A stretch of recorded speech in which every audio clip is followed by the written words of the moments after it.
bonjour, ravi de vous retrouver en cette matinée du 12 octobre 2020. Nous serons ensemble jusqu'à 10 heures ce matin. Donc nous allons rester au 19e siècle toujours. Donc c'est une continuité de la semaine dernière en compagnie de Ahmed Gariga Hassan. Cette fois-ci, il va nous parler de l'un des amis. Donc la dernière fois, nous avons parlé de Merili et ce sera l'un des amis donc de Merili. Il s'agit de Ahmed Ben Abdallah Zouawi El-Jazairi qui est par la même occasion un disciple et un élève de Abderrahman Al-Ta'alibi aussi. Alors vous le savez, cette année, nous célébrons le centenaire de la naissance de l'une des plus grandes figures de la littérature algérienne, à savoir Mohamed Dib.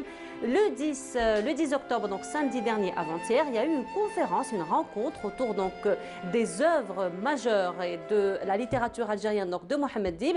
Nous aurons parmi nous un conférencier donc qui reviendra sur ces œuvres majeures. Alors vous le savez, la famille médiatique est endeuillée cette semaine puisque nous avons perdu l'une des plus belles voix donc de la chaîne 3, il s'agit de Cannes. Donc un hommage lui sera rendu dans notre émission en cette matinée. Mariam Oussaïd, elle, s'intéressera à l'un des fruits d'automne, notamment la pomme. Elle nous parlera aussi on va dire, d'un procédé de cuisson, un procédé de cuisson qui est très prisé jusqu'à aujourd'hui. Il s'agit des fours traditionnels et nous terminerons donc l'émission en musique avec l'un des chanteurs qui sera parmi nous en fin d'émission. Voilà un peu pour le menu de cette matinée, mais avant cela, les nouvelles du ciel en compagnie de Amal Laribs. La météo vous est présentée par Mobilis. Mobilis, أينما كنتم.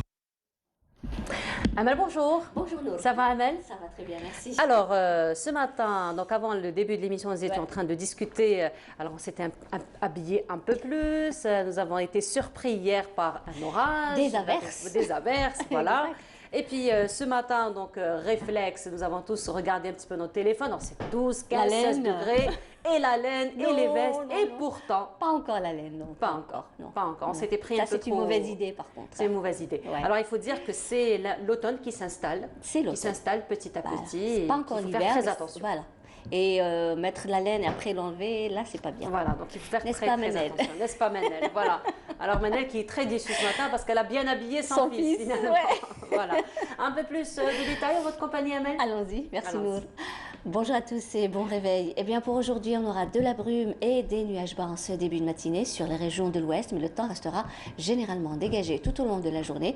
Par contre, sur le centre et l'est, eh bien, le ciel restera le plus souvent nuageux, avec des averses de pluie localement assez marquées sur les régions de l'est. Puis une petite amélioration se fera sentir sur le centre en cours d'après-midi et en soirée sur les régions de l'est. Partiellement nuageux, par contre, vers l'intérieur, centre et est, avec quelques pluies. Puis une petite amélioration se fera sentir vers les régions intérieures du centre durant la journée et en soirée toujours sur les régions de l'Est. À noter des vents assez forts près des côtes Est pouvant atteindre les 60 km/h. La moitié sud partiellement vallée tout au long des frontières algéro-maliennes, le Gartassili également Tindouf avec des foyers orageux qui peuvent engendrer des averses par endroits, partiellement vallées vers le Nord Sahara et les oasis. Ailleurs, le soleil sera bel et bien présent avec des fréquents soulèvements de sable, cette fois-ci vers le Nord Sahara et les oasis. L'après-midi, eh bien, Météo Algérie a prévu des températures assez agréables, mais plutôt basses vers l'intérieur est, avec toutefois un minimum de 15 degrés du côté de Batna, 16 degrés vers Constantine, 21 à Tizi Ouzou et Annaba, 23 à Alger, 25 à Oran, 24 Rodizane, 26 degrés à Tlemcen, 20 degrés à Al-Beyard et Djelfa, au sud 32 degrés vers Béchar, 27 Biskra, 28 à Gardaya, 33 à Tamanrasset et Janet, 39 à Drar Insalah et enfin 40 degrés le maximum Tindouf, Borj Bidji Mokhtar et Ingzam.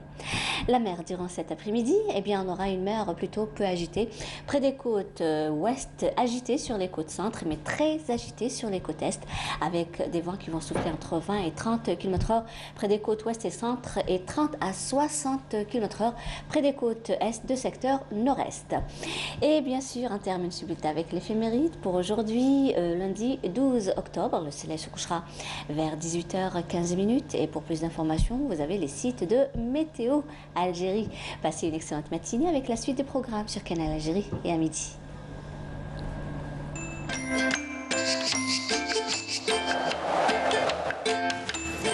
La météo vous est présentée par Mobilis. Mobilis, أينما كنتم. C'était vraiment une mauvaise idée hein, de bien s'habiller ce matin. Ah oui, ouais. Vraiment une mauvaise Il y aura idée. une amélioration tout à l'heure. Voilà, bah merci beaucoup C'est moi qui Amel. On vous merci. retrouvera tout à l'heure donc après À le midi. journal télévisé du midi, après 19h, Voilà, merci beaucoup. C'est moi qui merci. Amel, on vous souhaite une agréable journée. Également. Alors, pause musicale, comme à l'accoutumée. Cette fois-ci, donc ce sera en compagnie du regretté El Anqa qui va nous interpréter le Khazna al-Kbira, donc le Khazna al-Kbira qui est donc un texte de Sidi al-Khdar Ben Khlouf. وفيه بالصح نرجعوا بلينا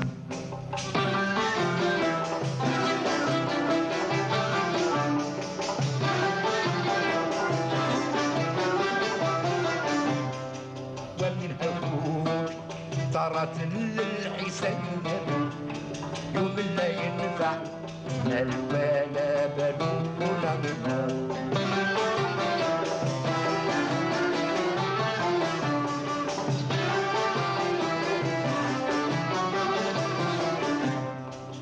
الله عليك يا الهادي العرب يا سراج يا محمد نبينا يا سراج يا حمد بن يمينا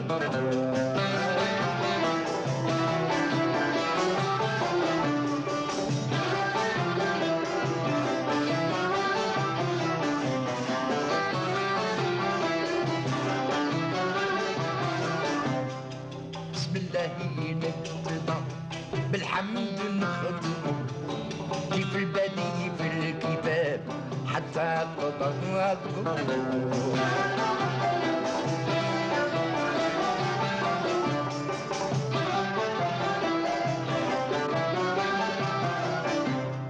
يا معشر المؤمنين صلوا وسلموا على معز وفضلوا وصطفى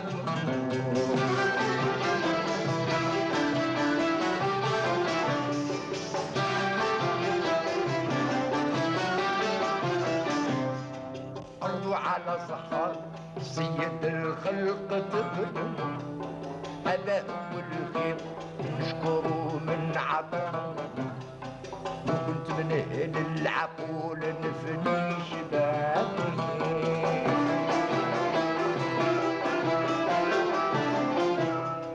الصلاة على الحبيب في كل حين بالعمرانية وباللسان العرب بالكبت والدف والرباب الحنينة صلى الله عليه يا محمد نبينا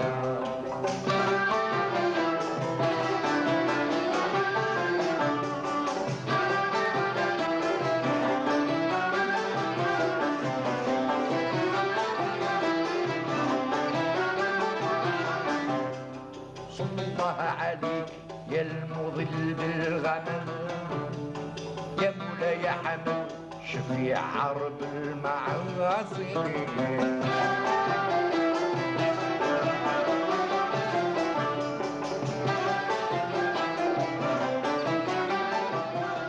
Et voilà, de retour sur le plateau de Bonjour d'Algérie en compagnie d'Ahmed Griga. Bonjour. Bonjour, Bienvenue à vous. salam alaikum, bonjour à tous les téléspectateurs. Allah yaslimak ya Aïchik. Eh ben, ce sera donc on va rester au 15e siècle, on va rester sur la même lancée de la semaine dernière. Exactement. Et on va aller découvrir un personnage qui est finalement aussi un ami de Marili et un disciple de Abdelrahman De Taali. Sidi Abdelrahman Taalibi, exactement. Donc, c'est un autre personnage clé qu'on ne connaît pas assez, qui n'est pas assez connu. On n'en parle pas autant parce que c'est normal, parce qu'il a été éclipsé par la personnalité de Sidi Abdelrahman Taalibi. C'est un contemporain. C'est apparemment son disciple. Mais il a presque le même âge que lui, il est un peu plus jeune. Et donc, on parle de Ahmed Ben Abdallah Zouawi El Jazairi. Exactement. Et déjà, le nom pose problème parce qu'on ne connaît pas plus que ça. On connaît que c'est Ahmed, son père c'est Abdallah, plus que ça, on ne connaît pas.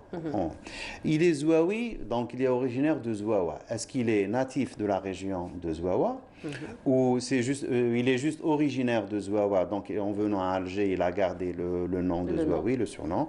Et puis on l'appelle le Jazairi. Le Jazairi, il est connu, donc le Jazairi, c'est l'habitant d'Alger.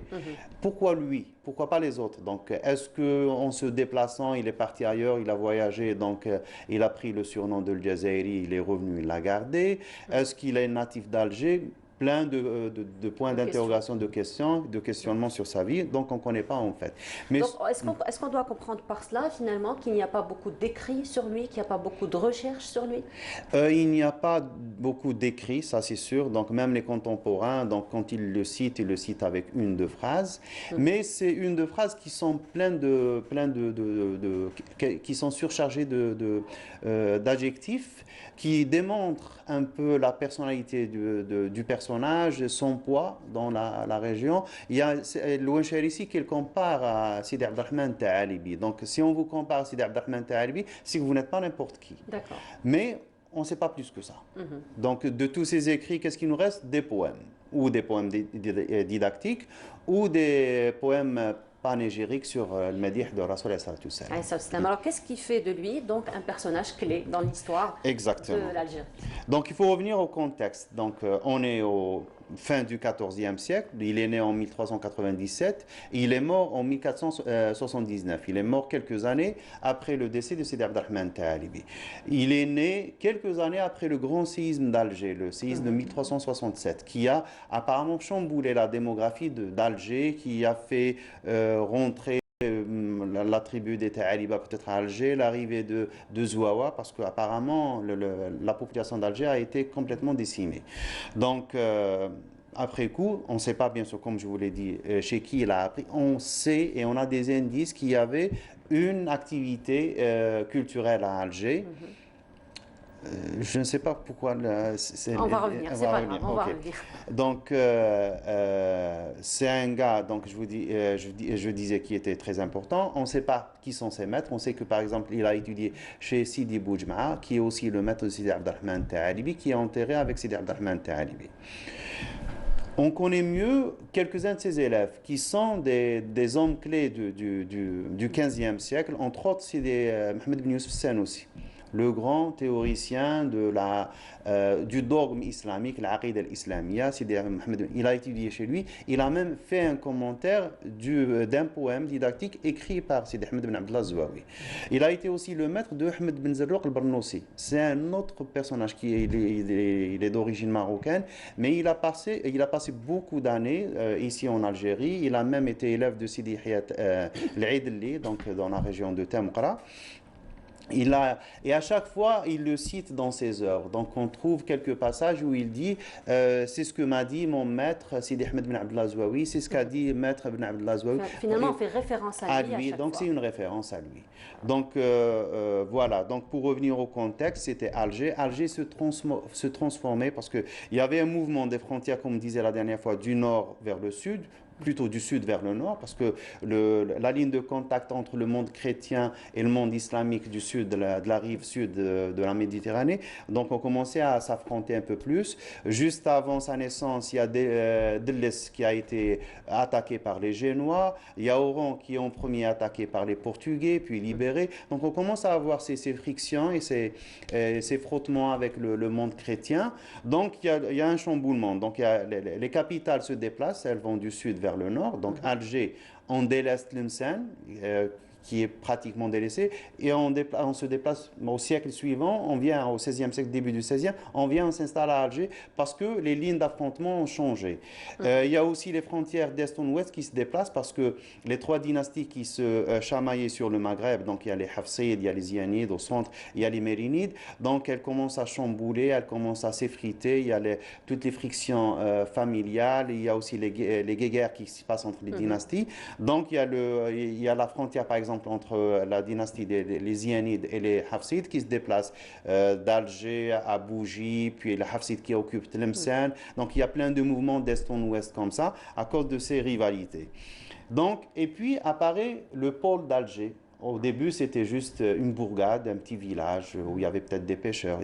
En premier, il y a les Andalous qui s'installent au XIIIe et au XIVe siècle. Donc, il y a les Andalous qui sont chassés par la conquista espagnole. Donc, ils s'installent à Alger. Et puis, il y a aussi l'arrivée du grand maître, Sidi Abdelrahman Ta'alibi, qui transforme Alger en un grand centre, en un pôle de la culture islamique. Et puis, au siècle suivant, bien sûr, c'est à l'arrivée des frères Barberousse qui font qu'Alger devienne la capitale du Maghreb central. Donc, tout ça pour revenir au contexte un peu géopolitique de l'époque. Pour Sidi Ahmed Abdallah Zouaoui, qu'est-ce qu'on connaît? Il a laissé un poème didactique très important sur la Aqidah. Donc apparemment, il a été l'émule de Mohamed Nisf Sanoussi. Donc il lui a demandé de commenter son poème. Il l'a fait. Donc il est connu. Il n'a pas, à ma connaissance, il n'y a pas d'édition critique de ce poème. Donc le commencement, comme tous les poèmes didactiques. Donc on voit une copie. C'est la copie de la khizana de bougie de Mouhoub. Mouloud Oul-Mouhoub, je crois que c'est comme ça le nom, c'est Oul-Mouhoub, de la région de Bougie qui a été sauvée par notre ami Mchahed, donc qui existe, qui est à la disposition. Ça, c'est une photo prise d'Internet. Donc, il y a d'autres copies, bien sûr, qui existent partout. Donc, vous trouvez des copies en Europe, aux États-Unis, en Libye, au Maroc, en Algérie, dans toutes les khizanas. Parce que c'est un document très important. Donc ça commence comme ça. Alhamdulillahi, fahuwa al-wahid al-azali, subhanahu jalla an shibhin wa an mathali, falaysa yuhsa alladhi awlahu min ni'amin, ajalluha ni'matul imani bir rusuli. Donc, vous voyez, c'est un poème. Donc, la structure, c'est pour faciliter la mémorisation pour les élèves. Donc, tout simplement. Et puis, il y a tous les préceptes importants pour le dogme islamique. Donc, les attributs de Dieu, l'walayat, tawassul, ar-rasul, qu'est-ce qui est possible, qu'est-ce qui ne l'est pas. Donc, il y a plein de questionnements qui sont entre la philosophie et le dogme islamique. Donc, ça, c'est le poème le plus important. Donc, pendant sa vie, il envoie une copie à Mohamed Youssef Sanoussi, qui était à Tlemcen. Il lui demande de le commenter. Et Sidi Mohamed Youssef Sanoussi fait le commentaire. Et ce commentaire aussi, on en trouve des copies, plein de copies manuscrites. Il a été édité en Algérie. Je ne sais pas si on va voir la page de couverture. Et puis, ce commentaire a été aussi résumé par un autre savant, un Égyptien. Ça, c'est Mukhtasar, donc c'est Al-Manshalili qui a résumé le Sharh Sanoussi de Al-Jazairiya, qui est le poème de Sidi Ahmed bin Abdallah Zouaoui Al-Jazairi. Au décès de Sidi Abdelrahman Ta'alibi, donc il fait un poème de Ratha, donc comment on appelle ça, c'est luto en espagnol, je ne sais plus en français. Donc il fait pour parler de Sidi Abdelrahman du décès, et on a de lui aussi quelques poèmes qui sont très importants dans le style Mouloudiyat. Mouloudiyat, on va arriver dans une semaine, dans 10 jours presque. Donc c'est le Mouloud qui arrive.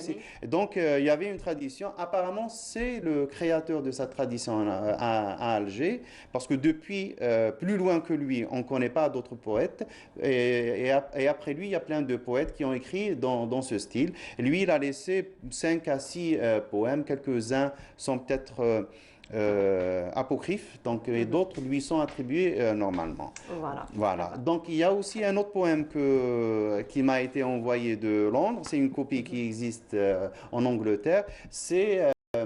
On appelle ça Tedil al-Bourda. Al-Bourda, la fameuse Bourda qu'on connaît. Et lui, il a fait un Tedil sur le Bourda. Donc voilà, grosso modo. Il est mort en 1479, comme on l'avait dit. Donc quelques années avant l'arrivée des frères Barberousse à Alger. Très bien. Mais merci beaucoup d'avoir rendu encore hommage à l'un de ces personnages clés donc, dans l'histoire d'Algérie, dans l'histoire d'Alger aussi. Donc merci beaucoup, on vous retrouvera la semaine prochaine, Inch'Allah, pour un autre hommage. Voilà, merci beaucoup. Alors là, à présent, nous vous invitons à régler vos montres selon les horloges d'Alger. Faudrait-il encore savoir si les horloges sont bien réglées, et si justement Sofiane Hamoudi qui a fait un tour dans les ruelles d'Alger et nous a fait découvrir les horloges dans ce reportage. L'horloge est une belle invention pour rappeler l'heure des repas. Mais pas que. Il existe à Alger 7 belles horloges, certaines datent du 19e siècle, d'autres remontent aux dernières années de l'occupation française. Je regarde toujours la montre de la place Pourquoi? Parce que je prends toujours le bus 36 qui va sur Bab el Oued. Ce qui fait que je m'intéresse toujours à cette montre. Sans regarder la mienne parce que j'en ai une. J'ai encore dans le portable la montre. Mais toujours, je regarde cette montre parce qu'elle est vraiment bien à sa place. La place Maurice Audin. Est-ce que vous avez l'habitude de voir la montre qui est toute ساعة؟ نجوز وي بزاف ثاني بس كما نقولوا بها لاني نشوف الوقت دوكا هكذا يعني بلا تليفون. Il y a la montre de la place Audin. Il y a la montre ici, la montre floriale. Il y a la montre de la Grande Poste. Il y a la montre des 3 horloges à Bab el Oued. Bon, ça c'est un peu la banlieue. Par exemple, celle de Celle de la Grande Poste, c'est une montre qui est destinée pour le grand public et puis ça désigne la Poste. La Poste, toujours en général, elle a une montre. Et celle de Audin, c'est tout. Parce que moi, je ne suis pas d'Alger, je suis du grand sud d'Algérie. Très bien. Est-ce que vous en avez autre? Nous avons une seule horloge à Gardaïa, la placette, on appelle une placette, c'est une placette à Gardaïa, on a une seule horloge à Gardaïa. Généralement, on compte sur nos portables. Je la regarde tout le temps parce qu'à chaque fois j'ai affaire. À chaque fois que j'ai affaire, je me retourne, je regarde la montre. Les horloges publiques sont des références. Elles donnent l'heure exacte. Il y a un proverbe qui dit en kabyle, et je peux le citer si vous voulez. Alors ils disent الجزائر تمذيت يلهان كتبنت ديال الجرنان ديال افريك مشهور يسميس يبنات الانجليز غفمان سداواش يكدو الزالي ديال الساسيس يبنات الجير والسيمان وهمن مدن دي الزينيس يا سيدي عبد الرحمن يا مولا البرهان الرد غريب سا خميس. Et voilà, donc si votre montre est en retard ou un peu en avance, vous avez eu une petite référence pour régler vos montres. Et à présent, donc nous allons encore une fois marquer cet événement aussi important pour la littérature et la culture algérienne, notamment le centenaire de Mohamed Dib. Comme je vous ai dit en début d'émission samedi, il y a eu rencontre donc au niveau de la Bibliothèque nationale et nous allons revenir sur cet événement en compagnie de Monsieur Mohamed Ben Zeliha. Bonjour. Bonjour, bienvenue à vous. Ahmed Ben Zeliha. Les deux prénoms se valent finalement. Voilà, se valent et se rapprochent. Voilà. Oui. Donc, Monsieur Ben Zeliha, alors vous êtes président du comité Mémoire du Monde UNESCO. Oui. Voilà, et vous êtes par la même occasion écrivain avant tout. Absolument. Vous êtes auteur, vous êtes écrivain avant tout. Oui. Voilà, alors il faut dire que cette année, donc c'est le centenaire de la naissance de Mohamed Dib, et vous avez organisé donc une rencontre ce samedi au niveau de la Bibliothèque nationale. Donc, la rencontre, donc quel était l'objet principal de la rencontre et quels étaient les objectifs aussi de la rencontre? Bien, donc en fait, la rencontre a été organisée par le ministère de la Culture à l'occasion de la rentrée culturelle. Et j'y ai participé aux côtés de mon ami et collègue M. Sari. Nous avons donc animé une rencontre autour de l'œuvre de Mohamed Dib, sachant que la rentrée culturelle cette année s'inscrit dans une célébration fort symbolique du centenaire de la naissance de Mohamed Dib, Allah yarhamou, qui est né donc en juillet 1920. La rencontre a vu aussi la présence remarquée et remarquable d'une grande spécialiste de Mohamed Dib, en l'occurrence Madame Najet Khadda, aux côtés d'une spécialiste de la littérature en général, Madame Afifa Brarhi. Le public n'était pas très nombreux, malheureusement. Vu la conjoncture aussi. Pas seulement. Je pense que les événements culturels gagneraient à être un peu plus médiatisés, je dirais, pour pouvoir drainer plus de personnes. Et donc nous nous sommes intéressés à l'œuvre de Dib, au parcours de Mohamed Dib et bien sûr plus largement à la littérature. Vous savez, souvent on croit que les sociétés pérennes se construisent sur la force ou l'argent. Nous avons malheureusement beaucoup d'exemples. Mais une vraie société se construit sur des idées et sur des valeurs. Voilà. Et je pense que le meilleur vecteur pour les idées et les valeurs, c'est le livre, c'est la littérature en général. Et justement, donc parlons encore une fois du regretté Mohamed Dib. Alors, bien entendu la trilogie nordique, donc on va commencer par cela, qui est considérée par une œuvre majeure donc, de la littérature algérienne. Alors si on doit revenir à cette trilogie, qu'est-ce qui va faire que cette œuvre est une œuvre majeure de la littérature algérienne? Vous savez, il y a, si vous voulez, deux extrémités particulières à l'œuvre de Dib. Il y a d'abord la trilogie Algérie, qui donc date de 1952 pour le premier livre, pour le premier roman, qui s'intitule la Grande Maison. Ensuite, suivi par L'incendie, et enfin clos par Le métier à tisser. À l'autre bout, si vous voulez, de l'œuvre et de l'existence de Mohammed Dib, il y a la trilogie nordique. Si on retient la première trilogie, c'est-à-dire la trilogie Algérie, je pense que nous, Algériens, du moins ceux de ma génération, nous sommes en particulier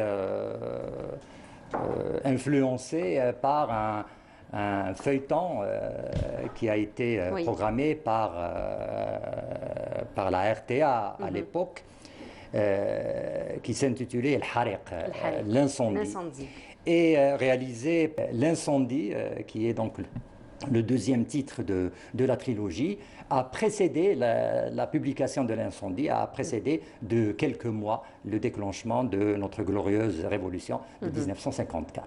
Voilà. Alors il faut dire que, pour revenir, comme vous l'avez si bien dit, la spécialiste de Mohammed Dib, Najat Khadda, donc elle a un petit peu qualifié toutes les œuvres de Mohammed Dib comme des œuvres qui ont toujours finalement abordé les questions liées à la condition humaine. Donc même si ce sont des livres qui ont été édités entre 1952 et 1957, mais ils restent toujours d'actualité finalement. Oui, vous savez, les grands écrivains, et je considère que Dib est un grand écrivain, c'est aussi, je pense, le plus grand écrivain maghrébin, au vu de la densité de son œuvre. Dib est auteur de plus d'une trentaine d'ouvrages, dans 18 romans, des contes, des essais, 2 pièces de théâtre, donc une œuvre diverse et diversifiée. Il faut dire aussi que ce sont des œuvres qui ont été traduites. D'ailleurs, vous avez eu l'un des traducteurs, Mohamed Sari, qui était avec vous. a traduit quelques-unes des œuvres de Dib. Pour en revenir à la condition humaine, vous avez raison de le souligner, d'autant que Dib a été encouragé par André Malraux, qui est l'auteur d'un célèbre ouvrage qui s'intitule justement La condition humaine. Les grands écrivains s'intéressent toujours à la condition humaine et mettent en avant l'humain dans leurs œuvres et dans leurs préoccupations littéraires. Voilà donc pour la condition humaine. La condition humaine va nous mener à parler aussi de l'humanisme de Dib. Dib est quelqu'un qui, partant de son algérianité, a atteint l'universalité à travers un concept simple, mais qu'on devrait partager tous, une valeur, celle de l'humanisme. Et d'ailleurs, il a été salué, notamment son poème, donc Ombre gardienne, par plusieurs auteurs un peu partout dans le monde. Hein. Écoutez, il a été salué d'abord par le plus grand poète, un des plus grands poètes français, en l'occurrence Aragon, qui l'a comparé à Villon et Péguy. Et ces rencontres, finalement, avec Malraux, avec Aragon, mais aussi avec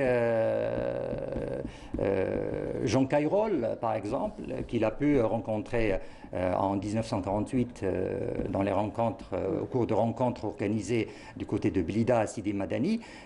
Jean Cayrol qui lui a permis par la suite de se faire éditer au Seuil. Oui. Et donc, ces rencontres... C'est un peu un prestige de se faire éditer par le Seuil aussi. Oui, c'est un prestige, mais mérité. Je dirais. Dib est quand même quelqu'un qui est reconnu mondialement comme étant un écrivain de qualité. Et justement, pour revenir à ce prestige tout mérité, donc Mohammed Dib a accordé une interview à la télévision française, donc juste après l'indépendance. Là, je vous propose donc de voir cet extrait et on se retrouve juste après. Avec plaisir. Un roman qui est, si l'on veut, une légende. Pourquoi ? Oui, effectivement, dans mon dernier roman, j'ai changé de ton. Mais cette manière réaliste d'écrire, je l'avais expérimentée, si je puis dire, dans 7 livres. Au 8e, il m'a semblé indispensable d'élargir l'horizon, mon horizon littéraire, et un approfondissement en somme, de la méditation, introduire une dimension poétique qui me semblait nécessaire et que le cadre algérien favorise. Oui, car c'est tout de même, vous ne citez aucun nom, mais enfin, la ville, cette espèce de ville légendaire, c'est Alger, n'est-ce pas? Oui, effectivement, encore que cette ville soit une sorte de résumé de plusieurs villes différentes, enfin, un petit monde qu'on peut retrouver un peu partout en Algérie, mais toujours avec cette présence de la mer, cette présence quelquefois lancinante, mais qui vous repose de ce monde fermé, ce monde des murs qui introduit le large, qui introduit les grands espaces. Et c'est Alger à une période récente, c'est Alger pendant la guerre d'Algérie. Oui, effectivement. Vous avez pensé que on ne pouvait pas décrire ces années, que le ton que vous avez adopté, le ton de la légende, encore une fois, le ton de la chanson populaire presque, convenait mieux? Oui, parce que d'abord je me suis senti libéré de la responsabilité de donner un document devant l'énorme quantité de témoignages qui ont été accumulés depuis quelques années.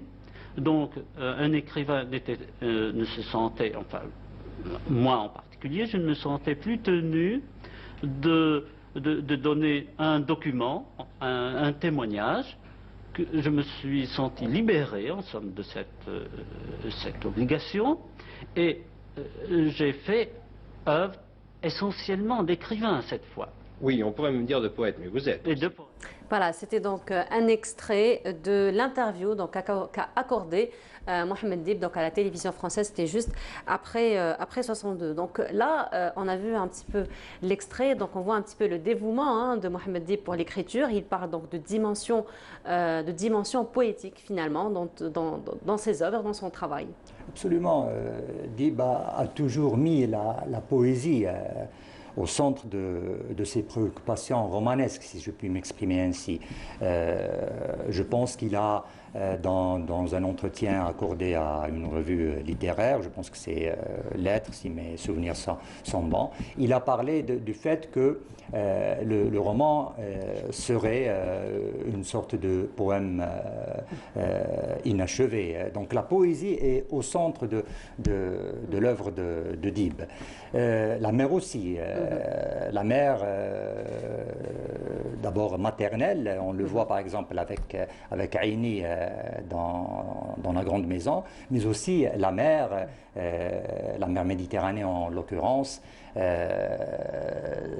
puisque Dib a toujours voulu, si vous voulez, aller au-delà de la mer vers un voyage qui l'a conduit d'ailleurs jusqu'en Finlande, en passant par la France, le Maroc et les États-Unis. Alors on a parlé de la mer, on a parlé de la Méditerranée, c'est ce qu'on retrouve d'ailleurs dans votre roman, donc nouvellement édité, parce que vous êtes, comme on l'a dit, d'abord écrivain, d'abord auteur. Voilà, Elias. Absolument. Alors, ça parle de quoi?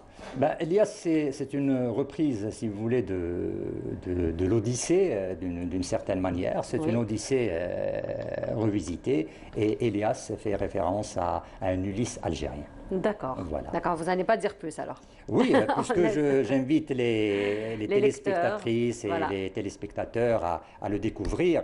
Mais en parlant d'Ulysse algérien, je voudrais revenir à l'algérianité profonde de Mohamed Dib, puisque Dib a toujours été fidèle à ses origines, au terroir, à l'Algérie, à l'algérianité, et même s'il a écrit sur d'autres rives, en allant vers d'autres horizons, en quittant le Sahara et en rejoignant les neiges de Finlande. Et il s'est toujours comporté, pensé en tant qu'Algérien. D'ailleurs,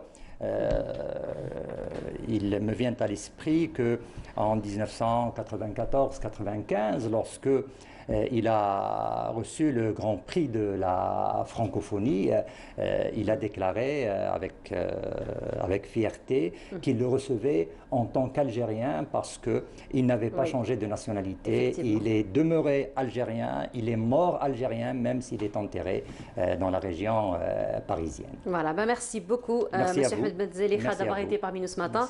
Je rappelle, vous êtes le président du comité Mémoire du Monde UNESCO, donc on rappelle votre nouveau-né, donc Elias. Voilà, des éditions Casbah. Voilà, merci beaucoup. Merci à vous, excellente journée à vous et à tous les téléspectateurs. Merci beaucoup. Voilà, alors là, ce sera une pause musicale plutôt nostalgique en compagnie de Charles Aznavour, lui qui va nous interpréter Hier, j'avais 20 ans. Voilà, Hier, j'avais 20 ans, c'était aussi le titre de l'une des émissions emblématiques de la chaîne 3. Et celui qui l'a présenté donc, nous a quittés, comme je vous ai dit en début d'émission. Donc la famille médiatique est endeuillée. Khan nous a quittés, Allah rahmou saleh. Son collègue, son ami est parmi nous ce matin pour lui rendre hommage à sa manière. Donc Mohamed Toualbi, bonjour. Bonjour. Marhaba. Donc vous étiez, alors il faut dire que ça a été un choc donc, pour la famille médiatique d'abord. Ah oui, tout à fait. Pour la famille de la radio, ça a été complètement un choc. D'abord, je présente mes condoléances d'abord à sa famille et Nadia, qui était aussi notre collègue, et son épouse, qui était notre collègue pendant des années, et bien sûr sa deuxième famille qui est la radio. Et la télé aussi, parce qu'il a fait des choses pour la télé, donc il a fait des caméras cachées et tout ça, donc on le connaît dans le domaine audiovisuel. Voilà. Et puis l'émission qui a été radiophonique, puis elle est devenue télévisée, le Kahwa Oulatay. Exactement. Donc voilà, oui. il y a quand même un relais entre la télévision, ce qu'il a fait pour la radio et ce qu'il a fait pour la télévision, et puis tous ses auditeurs aussi qui l'aimaient. Voilà, eux aussi sont en deuil parce que... Voilà. Il les accompagnait quand même. Voilà, il a touché une catégorie de gens qui étaient bien précis, les gens nostalgiques et tout, et même nous, ça nous a fait quelque chose. Voilà, avec un créneau horaire où quand même les auditeurs étaient bien présents. Ah oui, c'était l'après-midi, donc les gens sont chez eux, et ceux qui appelaient, c'était des gens bien précis, donc c'était la nostalgie, ils revenaient là-dessus, et... Voilà. Alors Mohamed, vous avez travaillé ensemble juste une saison, mais vous connaissez quand même depuis un bon bout de temps. Oui, depuis toujours, si on veut. Voilà, donc on a sa photo, là, Rahmou Saleh, déjà.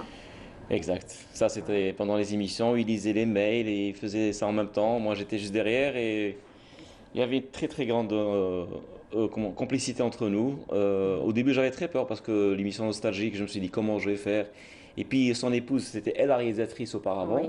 Quand elle partait à la retraite, elle m'a dit est-ce que tu peux prendre le relais? J'ai dit avec Khan, ça serait avec un grand plaisir. Et puis le feeling est passé tout de suite. Voilà. Tout de suite. Très vite. Voilà. Donc comment c'était un peu l'ambiance du travail, de l'échange? Ça se passait comment avec lui? La vérité, on préparait l'émission quelques heures après, des fois par téléphone, des fois par mail. Et il me disait, j'aimerais bien faire plaisir à telle personne qui a appelé hier pour passer telle chanson, telle chanson. Ça se passait vraiment très bien. Vraiment au service de l'auditeur. Hein. Au service de ses auditeurs. Il avait un auditoire bien précis, il faut le préciser. Mais il touchait à tout. Il avait une culture générale sur les chanteurs algériens, même des années 60. Parce que le mardi, je me rappelle, on faisait un chanteur bien spécial, il allait jusqu'à Cheikh Atatma, il allait très loin dans ses recherches, dans ses archives, et il trouvait du son, je ne sais pas comment il s'arrangeait. Lorsqu'on parle de nostalgie, aussi de musique nostalgique de cette manière, parfois c'est un peu difficile. Oui, c'est très difficile, parce qu'on n'a pas beaucoup d'archives, il faut dire ce qu'il en est. Donc bon, il y a bien sûr les réseaux sociaux, il y a YouTube et tout ça, mais il arrivait à trouver des choses pas mal, et il était toujours là pour les donner, pour les partager avec ses auditeurs. Voilà, alors pour les auditeurs et les téléspectateurs qui nous regardent en ce moment, un retour sur le jingle de l'émission. Donc on vous laisse écouter, on revient juste après.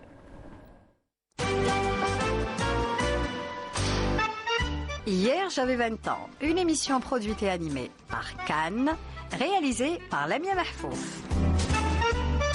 Hier, j'avais 20 ans, c'est tous les jeudis sur Alger Chaîne 3 et sur la page Facebook de l'émission Hier, j'avais 20 ans.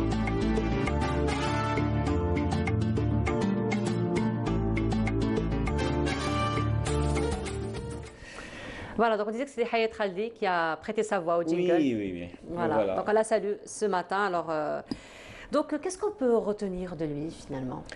Alors on sait qu'il est très humoristique, Ouais. hein, ça on le Oui. sait, mais après... Toujours son mot pour nous faire rire. D'abord son côté humain. Mhm. Et puis son acharnement de continuer toujours de travailler. Ça faisait 3 ans qu'il était tombé malade. Mhm. Et on se sentait un peu affaibli. Et donc on lui avait proposé de faire une fois par semaine et tout. Ça n'a pas du tout... Il n'a pas voulu. Il a vraiment voulu continuer. Donc on entend, déjà à l'antenne, on entendait qu'il était très fatigué, mais il a toujours voulu. Il a dit, je ne peux pas m'arrêter. Il était en symbiose avec le travail finalement. Non, hein, il voulait, c'était pas... il voulait pas s'arrêter. Il Mhm. voulait pas s'arrêter, il voulait continuer. Les auditeurs ont réclamé aussi parce Oui. que c'était une horaire où tout le monde l'écoutait. Moi, je retiens le côté humain. Il rigolait tout le temps, il me faisait des blagues, il faisait des caméras cachées même au 6e. Mais bon. Non, il s'arrêtait pas en fait, il s'arrêtait pas. Voilà. La caméra, le concept de caméra cachée, finalement, il a...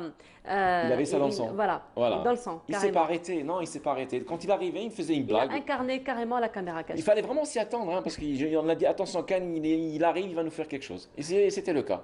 Voilà, il faut Donc- dire que Khan, c'est pas son vrai nom. Non, non. En fait, Khan, donc le C c'est Chouah. Voilà. Et bon, Khan, donc A c'est Ahmed. C'est son Et les initiales de voilà, son nom. et le N c'est Nani. Voilà, quand il était jeune, on l'appelait comme ça. Oui. Donc voilà, donc ça donnait Khan. Et puis quand il a travaillé avec Sidalé Delis, parce qu'il a travaillé longtemps, donc Mhm. à Olaté, ça Donc, s'appelait Ahoualaté. Sikan. Donc il y avait Si de Sidalé et Khan aussi. Ah Ça ben a été voilà. aussi un très grand succès, il faut le rappeler. Mhm. Ça a été une émission magnifique qui a Mhm. duré. Et il avait aussi son auditoire, donc il touchait le Chabi, il touchait Aznavour, il touchait Jacques Brel, Brassens, donc Mhm. le tout. Tout ce qui avait trait à la nostalgie. Ah oui. Ouais, donc il est resté dans le même concept dans son émission. Voilà. Hier, j'avais 20 ans. Et comme il avait des enfants qui ont à peu près l'âge de nos enfants, donc, Oui. il écoutait la nouvelle génération. Mais c'est vrai qu'il est plus penchant vers la nostalgie. C'est normal. Donc il n'a pas fait que la radio, il a fait aussi du cinéma. Oui, Mhm. oui, je l'ai connu. Bon, quand je l'ai connu déjà, il était à, je sais pas comment ça s'appelait dans le temps de l'ANSSI, je crois que c'était ça. Et donc il a fait la télé, il a fait le cinéma, Mhm. il a joué dans des films. Et il a fait des caméras cachées, comme on disait. Surtout, Voilà, ouais. surtout, on retient bien ça de lui. Oui, bah là, l'histoire de caméra cachée chez le Oui. pharmacien, celui qui parle pas, on était par terre. Oui. C'est vrai donc c'est un artiste complet finalement. Ouais, et surtout une grosse perte pour la radio. Une grosse perte pour la Une radio. très grosse perte pour la radio. Alors, justement, une grosse perte pour la radio, généralement, lorsque des personnages comme ça, des personnages j'ai envie de dire, hein, pas personne, mais vraiment personnages parce Oui. qu'ils font carrément de la télévision ou de la radio. Donc généralement, quand ils disparaissent, l'émission disparaît avec. Quel va être le devenir de l'émission aujourd'hui? Moi, j'espère qu'il y aura une relève parce que les émissions nostalgiques, il faudrait qu'ils continuent à exister parce qu'il y a toujours une certaine génération qu'on touche. Et la nouvelle génération aussi écoute beaucoup les vieilles chansons. Hein. Vous savez, on trouve des jeunes de 20 ans qui écoutent Brel, qui écoutent Brassens, qui écoutent Gerouabi, qui écoutent Zahik, et ça fait vraiment plaisir. Il faudrait qu'il y ait la relève. Bon, il n'y aura pas comme Cannes, mais il faudrait qu'il y ait la relève. Comme on a eu aussi, quand on a perdu Yazid El Hamadouche il y a quelques années, la relève est difficile, mais il faut qu'il y ait une relève. Voilà. Ouais. Il faudrait que nous, on puisse donner aussi quelque chose de ce qu'on a appris de ces gens-là, parce que moi, je le dis là maintenant, j'ai eu de la chance de bosser, même avec Yazid, j'ai eu aussi énormément de chance de bosser aussi avec Cannes. Parce que c'est une façon aussi de leur rendre hommage, hein, de perpétuer un petit peu leur travail, de le garder, de ne pas The le show laisser must go on, il faut que ça partir, continue. Voilà. Il faut que ça reste. C'est une façon aussi de leur Ah rendre non, mais hommage. il faut Ce ne sera jamais comme avec eux, parce que ça y est, il y a quand même un contrat de fidélité qui s'est instauré, qui s'est fait avec les auditeurs, mais ça reste une façon de leur rendre hommage, de préserver le Il travail faut qu'ils que ça ont fait continue, je suis tout à fait d'accord, il ne faut pas que ça s'arrête, parce que sinon on dit qu'on a tourné la page, non, il faut continuer.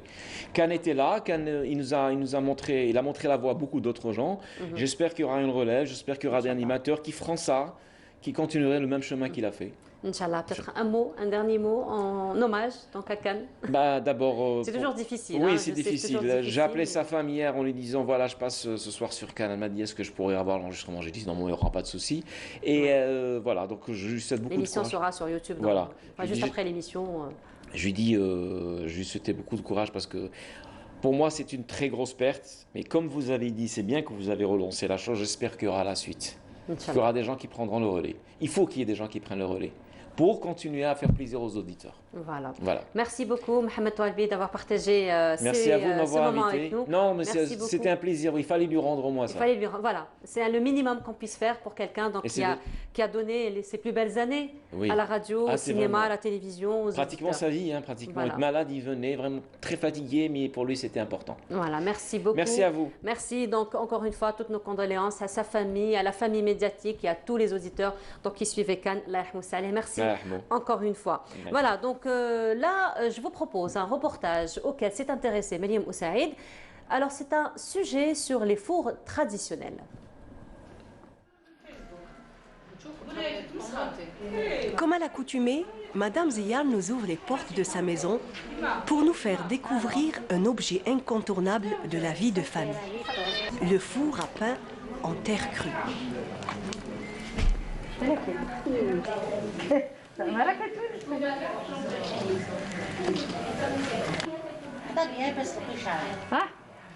Je suis présidente d'une association de la wilaya qui s'appelle Darna.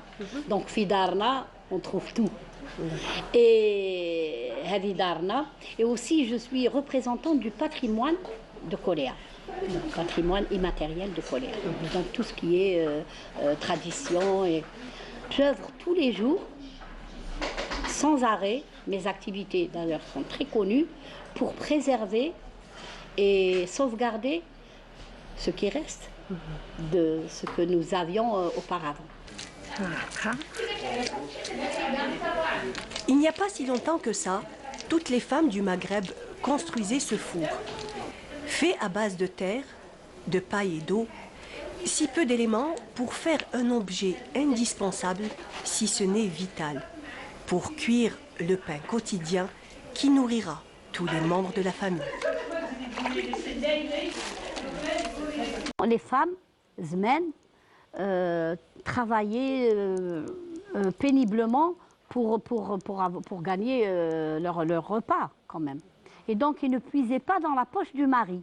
Donc, c'est des choses qu'elles fabriquent elles-mêmes. Donc, aujourd'hui, c'est un four traditionnel qu'on vous a montré. Un four traditionnel qui a été créé par des grands-mères ou là, par des aïeux Bekri. Et on appelle ça tabouna. Ce four, ça s'appelle tabouna. Et donc, un tabouna, vous avez vu, c'est avec de l'argile, de la terre, bien sûr de l'eau et tout ça, et de la paille, aussi des petites herbes et tout ça. Et la femme, elle va ramener l'argile, elle va ramener les terres et tout ça pour fabriquer le four. Et ensuite, l'allumer et pétrir le pain pour le mettre dans le four, le faire cuire et le manger. La dernière étape avant le séchage est le lissage avec la paume de la main. Le geste est sûr, mais surtout empli d'amour et de fierté qui caractérise la femme algérienne.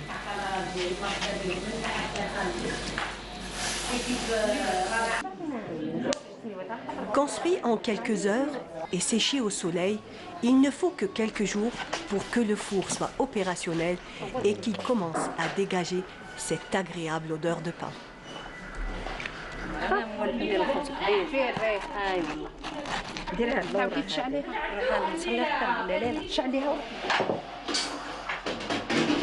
L'hospitalité et la générosité des Koléassiennes est bien connue.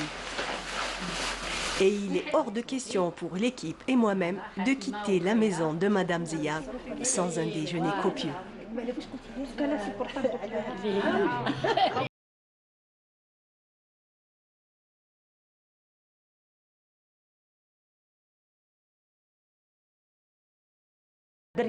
Ah, c'est magnifique. J'y pensais ce matin. Et c'est pas anodin, hein. Le choix n'est pas anodin. Hein. Ah oui. Grâce à Yazid. Grâce à Yazid. Et Yazid donc, a fait bien le lien entre Yatfaha de Driassa et ce que tu vas nous présenter ce matin. Exactement, oui. Voilà. Mais avant de parler de Tfaha que tu vas nous présenter ce matin, on a vu sur le reportage, donc tu t'es bien accompagnée déjà.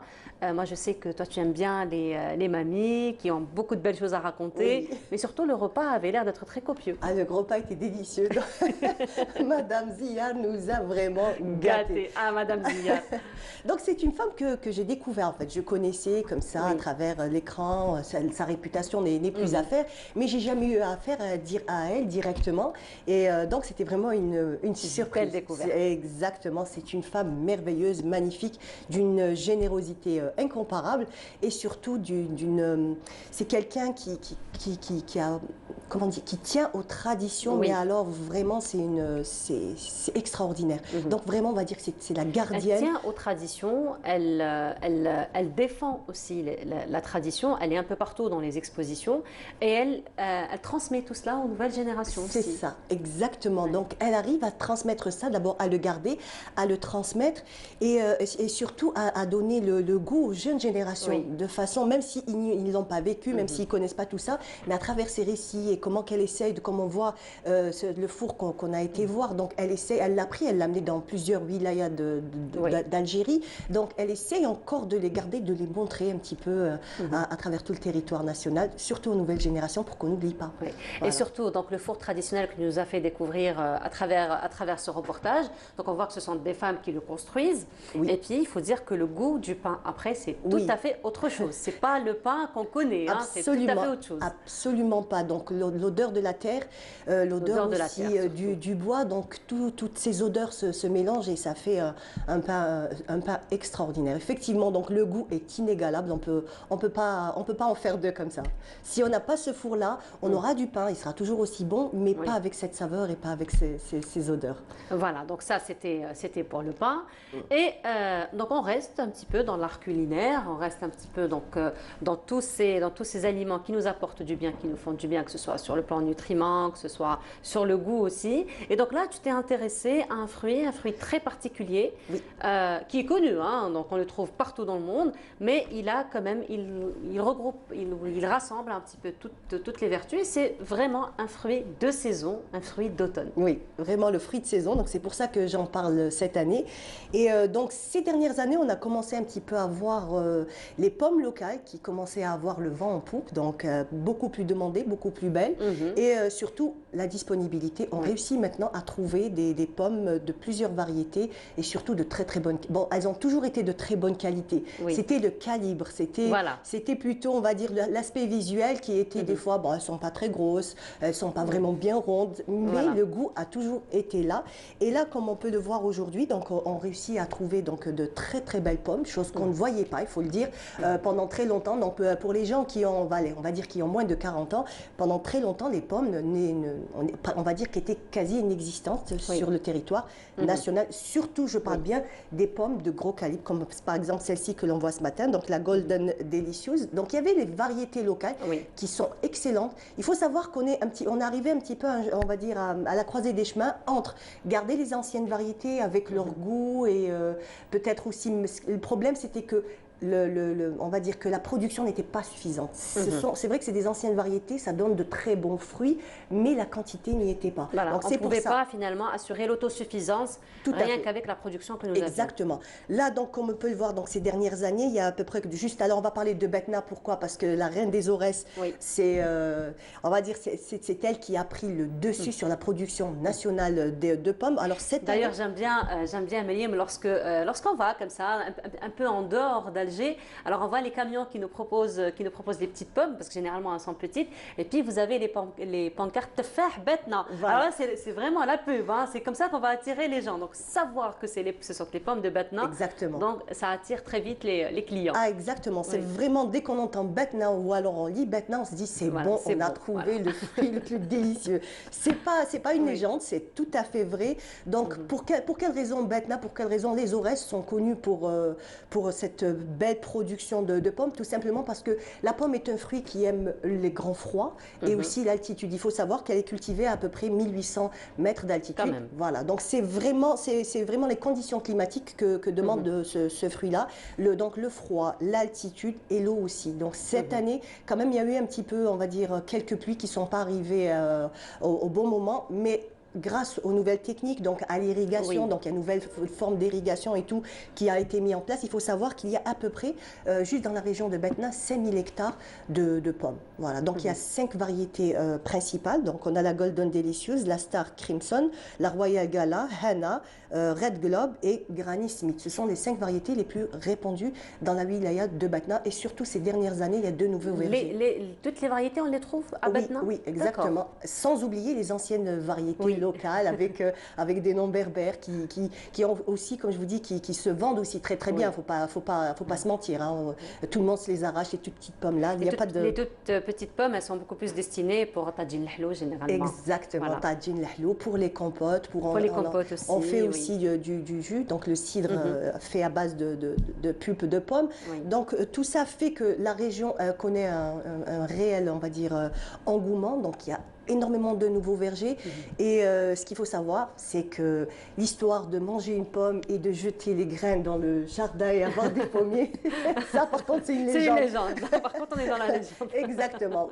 Pour avoir de belles variétés de pommes, il faut avoir un pommier greffé et surtout acheter dans des endroits où vous aurez la garantie on va dire, de la variété du fruit. C'est ça le plus important. Batna. On dira Batna. On a la destination, nous avons l'adresse, partir à Batna. Voilà. Alors donc, quoi dire d'autre sur la pomme? Alors les vertus, sont connu, nombreuses. Donc il faut dire la pomme, c'est ce qu'on appelle, c'est ce qu'on a toujours appelé le fruit des diabétiques. Oui, d'ailleurs. Exactement. Donc très peu de sucre, beaucoup de vitamines, beaucoup de fer. Donc tout ça, on connaît bien. Il faut savoir qu'après la banane, la pomme, on va dire, elle se chamaille un petit peu alors la première place. Exactement. Donc il faut savoir qu'au niveau mondial, donc le pays, allez, je vais vous poser une question ce matin. Quel est le premier pays producteur de pommes au monde? Je ne sais pas. Batna. T'étais pas loin. C'est la Chine. Donc c'est la Chine, premier pays producteur de pommes, suivi on va dire très justement par les États-Unis. Ensuite vient la place à l'Europe et pourtant on se serait dit que c'est l'Europe et ben non. Donc, oui, j'avais pensé à l'Europe au départ. Bon, comme tu m'avais dit pays, donc je voulais pas m'aventurer. Je suis restée sur Batna, mais effectivement j'avais pensé. Voilà, donc Chine, États-Unis, ensuite Pologne. Et vient par la suite la Turquie, donc avec les premiers pays producteurs de pommes. Alors, on va parler du prix. Alors là, c'est la question qui revient toujours. Pourquoi est-ce qu'elles sont aussi chères? Je vais vous dire combien je l'ai payé, combien coûte plutôt cette pomme. Elle est à 450 dinars le kilo. Il faut dire que le prix est relativement élevé, mais ce n'est pas sans raison. Pour la simple et bonne raison que le pommier est un arbre très sensible qui a besoin de beaucoup d'entretien et beaucoup de produits phytosanitaires. Il faut savoir que la pomme est l'un des arbres qui subit le plus de traitements phytosanitaires. Alors c'est pour ça que même ces dernières années, c'est un fait un peu controversé. On dit qu'il ne faut pas manger la peau parce que la peau garde tous ces produits toxiques. Mais il faut savoir que c'est nécessaire, qu'on essaye maintenant d'aller vers le bio. Il y a certaines plantations qui font le bio. Pas encore peut-être chez nous, mis à part les anciennes variétés, je précise. Les anciennes variétés, on travaille encore avec les anciennes techniques, c'est-à-dire essayer d'enlever, on va dire, d'enlever quelques fruits pour en garder que certains. Ça se fait, c'est une technique qui se fait. Pour avoir de gros fruits, il faut sacrifier quelques-uns. Donc sur une branche où vous aurez 5 pommes, vous en garderez que 3. On en sacrifiera d'autres pour laisser les autres fruits grossir. Donc tout ça fait que la production diminue un petit peu, donc on n'a pas le rendement nécessaire, sans compter tous ces produits phytosanitaires. Il faut savoir qu'elle demande beaucoup d'eau, donc l'irrigation, donc il faut faire des forages, il faut irriguer et surtout, ce qu'il faut savoir, c'est qu'elle demande une taille 2 fois par an, comparée aux autres arbres. Il y a des arbres qui demandent une taille annuelle. Pour la pomme, il faut tailler 2 fois, donc au printemps et à la fin de l'hiver. Donc vraiment, c'est un fruit qui demande beaucoup d'entretien, et de moyens. Voilà. Sans compter, il faut savoir qu'après, on retrouve la pomme toute l'année. C'est bien beau, mais comment? Il faut des chambres froides, il faut des conditions dans les chambres froides pour pouvoir la garder, on va dire, dans son état et surtout garder le parfum et le croquant. C'est ça le plus important. Parce que c'est vrai que pour les frigos, il y a d'autres fruits qu'on trouve tout au long de l'année, frigorifiés aussi, mais le goût après, voilà, très vite ils perdent le goût, la texture aussi on ne la retrouve pas, c'est pas le cas des pommes. C'est pas le cas des pommes, effectivement. Pourquoi? Parce qu'on réussit à garder le fruit dans son état pendant toute l'année et tout ça, et tout ça fait que c'est un fruit merveilleux qu'on peut acheter. Donc c'est vrai qu'il est encore un peu cher. Bon, il faut dire qu'il y a quand même tous les prix. Donc on a la petite pomme toujours de Batna, la moyenne, avec les petits traits rouges, jaunes et rouges. Elle est délicieuse, elle est excellente. Donc elle est juteuse, elle est croquante, elle a même le parfum est excellent. Donc on la retrouve à partir de 200 dinars le kilo. Et après, si on veut 2 gros fruits, 2 beaux fruits, eh ben on met la main à la poche. Voilà, tout simplement. Voilà.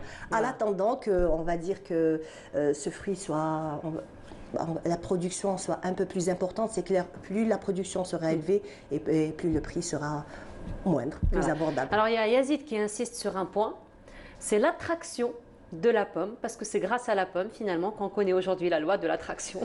Exactement, c'est vrai. Voilà, c'est la pomme qui a inspiré Newton finalement à nous faire toute, à nous compliquer la vie aussi hein, dans la matière physique. Alors j'avoue que physique c'était pas vraiment ma matière préférée. Moi, je n'étais pas aussi nulle que ça, mais ce n'était pas ma matière préférée non plus. Mais voilà, donc effectivement, donc, la pomme a inspiré. Alors la pomme aussi, elle a donné son nom à l'un des plus grands fabricants, fournisseurs aussi de technologies, de téléphones, d'ordinateurs. Oui, c'est ça. Oui. Et il faut savoir que c'est grâce à la pomme que nous sommes sur Terre. Autrement, c'est grâce à la pomme que nous sommes sur Terre. Autrement, on serait encore dans le jardin d'Éden. Voilà, exactement. Donc finalement, la pomme n'a pas que des vertus, n'a pas que le bon goût, n'a pas que... Mais finalement, elle a toute une histoire. Beaucoup d'histoires qui tournent autour de la pomme. Donc aussi, la pomme, elle a beaucoup de vertus, il faut le dire. Oui, exactement. Pour la santé, comme vous l'avez dit tout à l'heure, donc pour les diabétiques. Ce qui est sympa aussi, c'est qu'on peut la manger, allez, on va dire un peu, pas à toutes les sauces, mais allez, presque. Donc de la compote, de la compote jusqu'à on va dire, de fruits comme ça, ou alors, comme tu as dit, tajin l'hlou. Tajin l'hlou. Exactement. La pomme accompagne même certains plats salés. Oui. Comme les rôtis, donc elle accompagne même certains plats salés, certaines salades aussi, salées, mais d'abord dans la salade de fruits, mais aussi dans certaines salades. Alors si je vous disais pour les enfants, qu'est-ce qui fait rêver les enfants? Qu'est-ce qui fait rêver les enfants? Quelque chose qui a un rapport avec la pomme. Alors j'ai demandé tout à l'heure, j'ai laissé l'image pour la fin, on va dire, j'espère. Pomme d'amour? Oui, la pomme d'amour. La pomme d'amour. La pomme d'amour, quand j'étais jeune, je ne sais pas si tu t'en souviens, donc très souvent croquée avec beaucoup d'engouement, mais on était un peu méfiants parce que très souvent on trouvait des petits vers dans les pommes. C'est pour ça que je vous ai dit. Je suis très heureuse, j'ai pas eu cette expérience. Moi aussi, j'ai pas eu cette expérience. Avec le temps, j'ai fini par devenir méfiante.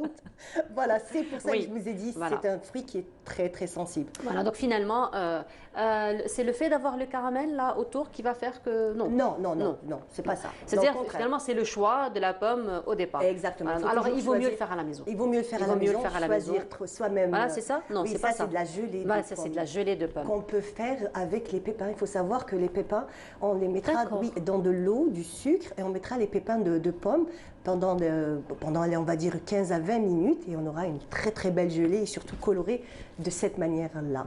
Voilà. D'accord. Et moi qui jetais tout le temps les pépins? Non, il ne faut pas. Ma mère le fait souvent et c'est vraiment un délice. Ah ben, j'imagine. J'imagine. Voilà. Voilà, très bien, merci beaucoup. Pour le petit voyage de la pomme. Franchement, j'aurais aimé croquer une pomme ce matin. Je le ferai tout à l'heure, juste après l'émission. Si tu pars pas, bien sûr. Non, je suis là. J'en ai ramené deux. Une pour toi et pour moi. Voilà, ce sera le petit-déj un peu décalé. Décalé bio. Voilà, merci beaucoup, Mariam. Donc, encore une fois, pour toutes ces informations donc, autour de la pomme, surtout pour la petite recette des pépins qu'on a l'habitude de jeter dans le jardin pour avoir des pommiers en plus. On y croyait à la légende. On y croyait, oui. Merci beaucoup, Mariam. Et voilà, donc on reste quand même avec Tefaha. Un petit moment nostalgique en compagnie de Deriassa qui va nous interpréter. Ya Tefaha. Allez, on y va.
Et voilà, on reste dans le domaine de la musique et là nous recevons deux musiciens très particuliers d'ailleurs. Alors notamment Mouloud Laïb, bonjour. Bonjour. Marhaba bik. Donc on vous a reçu il y a quelques temps de cela, vous nous avez parlé d'un événement très important que vous avez organisé durant le confinement parce qu'il n'y a pas eu de coupure. Vous êtes enseignant, donc professeur de musique et musicien par la même occasion. Vous êtes accompagné aujourd'hui d'un musicien très particulier, n'est-ce pas? Lotfi Khoudia. Lotfi, bonjour. Bonjour. Marhaba Lotfi. Ça va? Ça va. Tu es à l'aise? Ça te plaît? Oui. Très bien, voilà. Alors Lotfi, donc avant de te donner la parole, Mouloud Laïb, je voudrais revenir à vous. Donc on a parlé d'un événement que vous avez organisé durant le confinement. C'est que vous êtes professeur, mais vous n'avez pas coupé contact avec, avec les apprenants et vous avez donc initié des cours de musique en ligne. Voilà. Où est-ce que vous en êtes aujourd'hui? Voilà, c'est... Nous avons le résultat. C'est le ici. résultat. Nous avons Bon, le c'est mon résultat. élève, elle a déjà Lotfi, au conservatoire. C'est mon élève dans l'école. Donc, malgré le confinement, tout ça, on est en contact avec en ligne, voilà, qui m'a trollé. Voilà, on a travaillé. Donc, voilà. Ah, vous avez ça continué à aboutit. l'encadrer, Voilà, à très bien, l'orienter. très bien. L'autre fille, tu as commencé à quel âge? Donc d'abord, tu as quel âge? J'ai 13 ans. 13 ans. Tu as commencé à quel âge à 8. jouer de la musique? 8 ans. D'accord, c'est toi qui as choisi ton instrument ou comment ça s'est passé pour l'instrument? C'est l'instrument le plus facile à apprendre la musique. D'accord. Et donc c'est le premier instrument auquel tu as touché? D'accord, donc tu joues à la musique depuis l'âge de 8 ans avec ton professeur? Oui. D'accord, alors tu nous racontes un petit peu comment ça se passe pour toi? J'étais très timide. Oui. Et quand je suis arrivée chez Mouloud Laïb, c'était très très fun. C'est très très fun. Très fun, d'accord. Donc tu t'es bien éclaté. Voilà, tu t'es fait bien entendu d'autres amis au conservatoire. D'accord. Alors, l'apprentissage de la musique, ça a été facile pour toi ou comment ça s'est passé pour toi? Très facile. Très facile. Tu es un bon professeur. Oui. Tu es un bon professeur surtout. Voilà. Alors, bien sûr, tu sais, il y a eu le confinement, donc tu n'es pas parti à l'école, tu n'es pas parti au conservatoire. Mais donc, Mouloud Laïb ne vous a pas laissé tomber. Il est resté avec vous en ligne. Donc, ça a été facile de suivre les cours en ligne, donc des cours de musique en ligne? Pas très bien. Tu préfères être... voilà, c'est normal. Le présentiel est beaucoup plus important. Mais c'est pour le maintien, باش ما ينساوش واش لعبنا déjà, واش حفظنا واش تعلمنا, juste pour les... Voilà, pour ne pas qu'ils perdent. Voilà, pour ne pas, parce que c'est vrai que la musique, il faut du présentiel. Bien sûr, لازم la répétition, لازم tout ça. Donc, si on ne joue pas, nous ننساو كلش. L'instrument هذا كيما يقول لي واحد تخليه نهار يخليك سمانة. Donc, c'est ça. Donc, il faut toujours avec le maintien. C'est ce qu'on a toujours dit, finalement, l'instrument n'est pas fidèle. Si on le laisse quelques jours, eh ben, il nous lâche.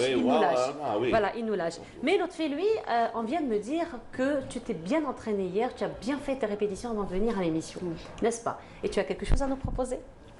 Oui. Voilà, allez, on t'écoute.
bravo Lotfi, vraiment c'est magnifique avec Saha.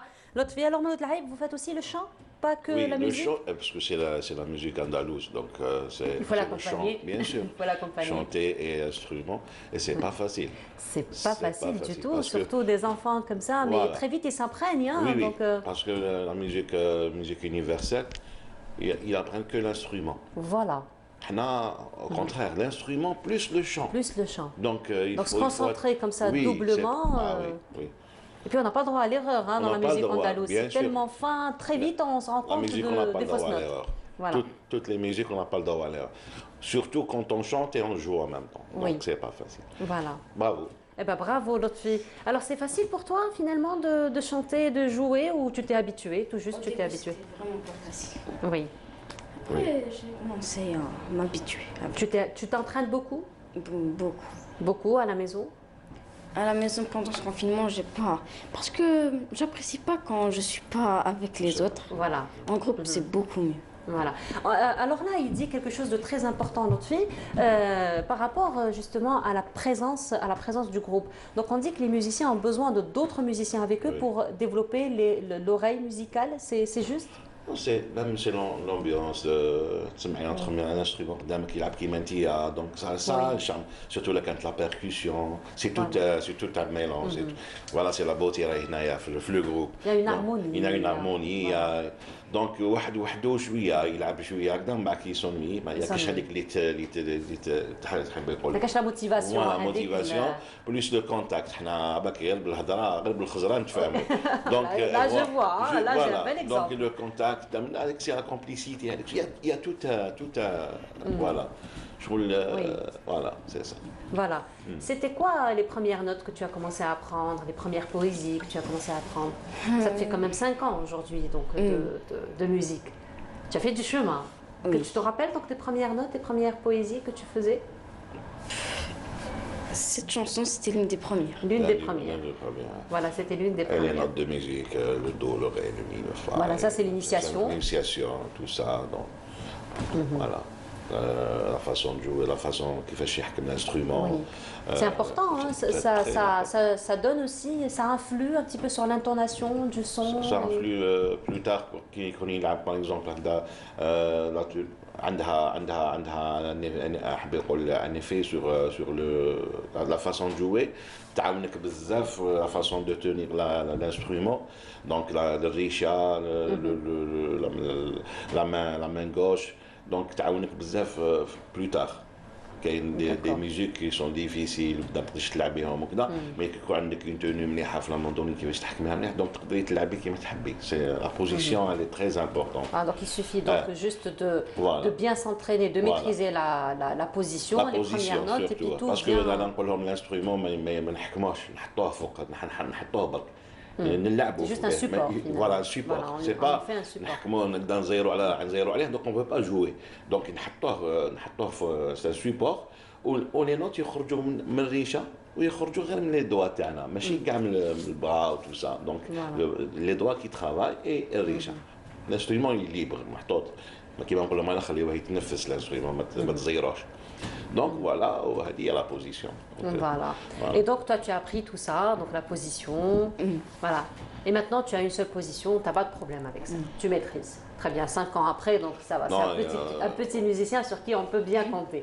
Alors notre fille, est-ce qu'il y a des musiciens qui t'ont marqué, que tu aimes écouter, que tu voudrais bien reprendre leur musique? J'écoute plus... La musique universelle peut-être? Au début, ma mère, elle me voyait chanter. D'accord. Quand j'étais petit, alors elle a voulu que j'entre dans le conservatoire. Et je n'écoutais pas beaucoup la musique. D'accord. Alors je connais pas. Ah, tu connais pas beaucoup. Donc finalement là tu es en train d'apprendre et tu aimes ce que tu fais? Bien sûr. Tu aimes beaucoup la musique que tu joues, les chansons que tu chantes? Voilà. Parce que très صغير دخل بزاف صغير دخل l'âge de 8 ans. 8 ans. Donc ما عندوش دخل يلا. Voilà, il n'a pas encore voilà, il a pas encore un répertoire. دوكا يبدا يشوف les musiciens, يبدا يسمع les chanteurs. Donc يبدا influencer par rapport à voilà, c'est ça. Voilà, c'est l'âge maintenant où on va découvrir le monde il va musical. découvrir les autres. Voilà. Alors justement, Mouloud Laïb, dans ce sens, est-ce que vous restez dans l'apprentissage que vous proposez aux apprenants? Donc est-ce que vous restez dans la musique andalouse ou bien vous vous ouvrez un petit peu sur la musique universelle? Au début, nous commençons la musique taïna, la musique andalouse. C'est la base. C'est la base, c'est notre patrimoine déjà. Il faut que c'est quoi la culture taïna. Effectivement. Et c'est une façon aussi de préserver le patrimoine. Bien sûr. تلعب دور كبير لا ميوزيك في الباتريمون باسكو واش عندنا كوم ريشاس في لا ميوزيك ديجا ولا ميوزيك يتبعها امور واحده اخرى. Dans la musique andalouse elle-même il y a toute une richesse. Alors ويتبعها حاجه واحده اخرى لابيمون يتبعها الماكله يتبعها يدخل هذا سيت لا كوسيس وقعده الدرجه فوالا لا فاسون بارلي دونك هذه سي اون كولتور سي ان باتريمون دونك سا عندها très important.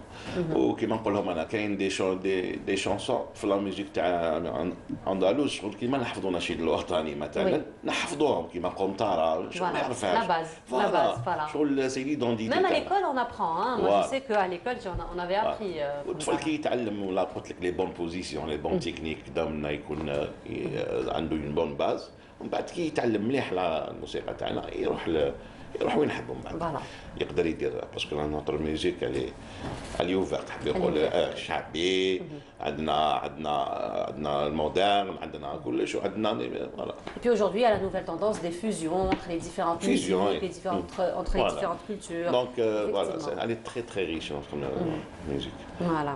Lotfi, tu as quelque chose à nous proposer? Quelque chose d'autre? الداري يشرب العشاء. Très bien.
Bravo, Lotfi, bravo. Il est tout fier, son professeur.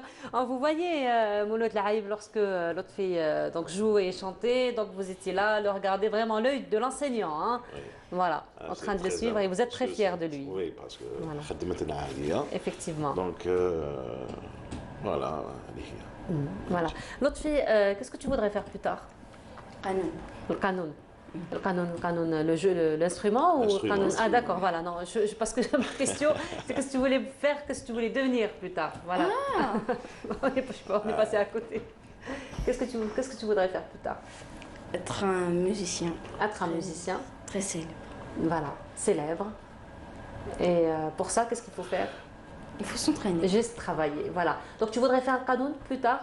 Alors pourquoi le canon? C'est vrai que personnellement, je trouve que le son de le canon, de l'oud aussi, sont vraiment les deux instruments très envoûtants. Il n'y a rien à dire là-dessus.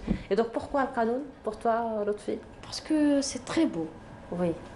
Et je sais pas, le son est très... il s'accorde avec les autres instruments. Voilà. Et puis il est magnifique le son. Ça, je suis entièrement d'accord avec toi. C'est vrai que le son... أنا نكونسييه توجور نقول له تعلم مليح لا موندونين لي انسترومون à cordes. Oui. بعد القانون يجي سهل بارابور باسكو القانون سي ان انسترومون ديفيسيل في لو ريغلاج تو سا لو كان ما يعرفش كيفاش يقعد القانون تاعو ما يقدرش يتعلم دونك يعرف لا نوت يعرف هكذا دونك سي بون. Et puis c'est bien aussi pour un musicien comme ça de connaître plusieurs instruments. Donc ça lui permet, surtout pour quelqu'un qui a envie d'être compositeur.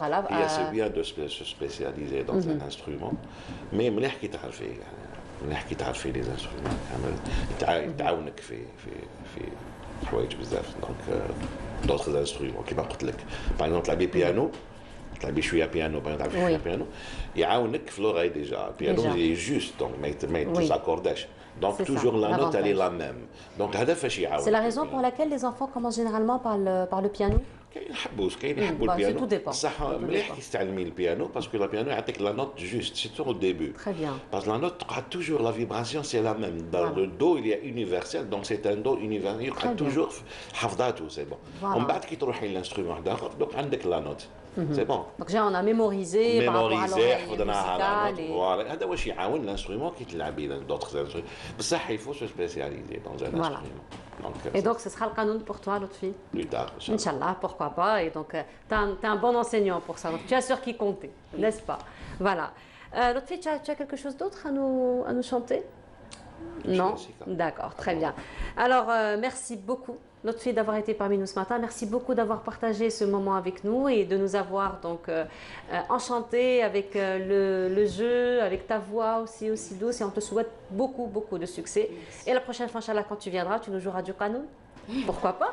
Pourquoi pas d'ici là. Mouloud Laïb, merci beaucoup d'avoir été parmi nous ce matin. On vous souhaite beaucoup de succès en compagnie donc, de tous vos élèves. Donc je rappelle, vous êtes professeur de musique et